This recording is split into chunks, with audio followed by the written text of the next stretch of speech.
और शिलान्यास किया गया। साथ ही 2600 से ज्यादा हितग्राहियों को सिलाई मशीनें और छात्रों को टैबलेट का वितरण किया गया।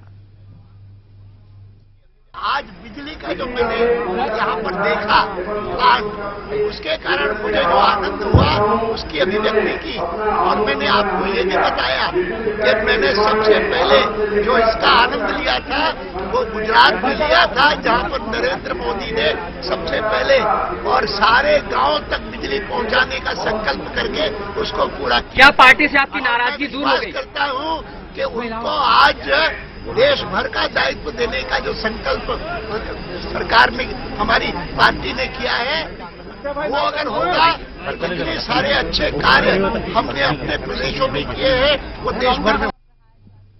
और शाजापुर के स्टेडियम ग्राउंड में योग सिखाने पहुंचे बाबा रामदेव ने केंद्र सरकार पर तीखे शब्द बाणों का प्रहार जारी रखा। बाबा ने राहुल गांधी को सोशल मीडिया के पप्पू के टाइटल से नवाजा और कहा कि मोदी को लोग काम से जानते हैं, जबकि राहुल को सरनेम की वजह से। इतना ही नहीं, उन्होंने प्रधानमंत्री मनमोहन सिंह को सोनिया गांधी का नौकर बता डाला। सोनिया गांधी पर वार करते हुए उन्होंने कहा कि सोनिया का खून ही नहीं, आचार और विचार भी विदेशी है। इसके साथ ही उन्होंने मोदी और शिवराज सिंह की तारीफ के कसीदे भी पढ़े। एक के पीछे सरनेम है, एक के पीछे नाम है, एक के पीछे जुड़ा हुआ काम है। जो सोशल मीडिया का भोंदू और पप्पू है, वो तो आज तक काला धन, भ्रष्टाचार, महंगाई, बेरोजगारी, गरीबी, अत्याचार, जो भी बलात्कार इस देश में पिछले एक दशक से हम देख रहे हैं, वो मौन साधे बैठा हुआ है। मनमोहन सिंह जी ने घोषणा की, वो ऐसा लगा कि जैसे कोई राजा अपने बेटे की ताजपोशी कर रहा हो। लोकतंत्र है, तो मनमोहन जी बेचारे खुद जो है सोनिया गांधी की नौकरी करते हैं। अब नौकर आदमी की कितनी दृष्टि हो सकती है, उसमें खून भी विदेशी होता तो चलता, उसके विचार, उसकी निष्ठाएं जो हिंदुस्तान के साथ नहीं, ये है सबसे बड़ा। मध्य प्रदेश में एक शिवराज सिंह है और उनके सामने दूसरे वो लोग हैं जो ख्वाब देख रहे हैं कि उनको भी सिंहासन मिल जाएगा। असुर पुत्र है। और इधर बीजेपी के मंत्रियों के चुनावी मैदान से पीछे हटने के सवाल पर प्रदेश अध्यक्ष नरेंद्र सिंह तोमर ने सफाई दी है। तोमर का कहना है कि ये पूरी तरह से पार्टी का मसला है कि वो किसे टिकट देती है और किसे नहीं। नए लोगों को मौका देने के नगेंद्र सिंह के बयान पर तोमर ने कहा है कि इस बयान का सम्मान होना चाहिए। बता दें कि नरेंद्र सिंह तोमर आज भोपाल में पार्टी प्रकोष्ठ की बैठक में शामिल होने पहुंचे थे।